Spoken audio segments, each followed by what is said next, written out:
నా పేరు సయ్యద్ మొహమ్మద్ ఆతిఫ్. నేను ఈరోజు ఆదర్శ పితామహుడు సల్లల్లాహు అలైహి వసల్లం గురించి మాట్లాడుచున్నాను.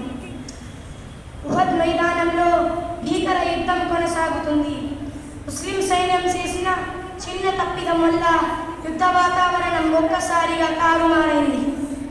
విజయం చేజారింది. యుద్ధంలో ప్రవక్త సల్లల్లాహు అలైహి వసల్లం మరణించారని పుకారు. దీంతో చాలా మంది ముస్లింల మనోధైర్యం దెబ్బతింది. గందరగోళ వాతావరణం ఏర్పడింది. ఈ వార్త ఆమెను తీవ్ర కలవరపాటుకు గురి చేసింది. పిడుగులాంటి వార్త ఆమెను ఒక్క నిమిషం కూడా నిలువనివ్వలేదు. హుటాహుటిన మైదానం వైపు పరిగెత్తారు. భీకర కరవాల ధ్వనులు, రక్తపు మడుగుల మధ్య అడుగులు వేస్తూ ముందుకు సాగుతున్నారు. ఏ కాస్త పొరపాటు జరిగినా భారీ మూల్యం చెల్లించుకోవాల్సిందే.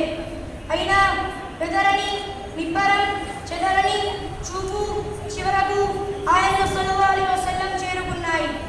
ఆయన సల్లల్లాహు అలైహి వసల్లం ముఖం నుండి రక్తం కారుతుంది.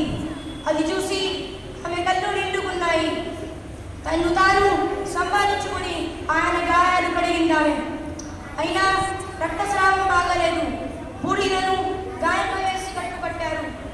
ఎంతైనా ఆయన సల్లల్లాహు అలైహి వసల్లం తన తండ్రి, అందులోనూ ప్రాణాల కన్నా ఎక్కువ ప్రేమించే తనయురాలు హజరత్ ఫాతిమా రజియల్లాహు అన్హా. ఇంతటితో నా ఉపన్యాసం ముగిస్తున్నాను. అస్సలాము అలైకుం వరహ్మతుల్లాహి వబరకాతుహు.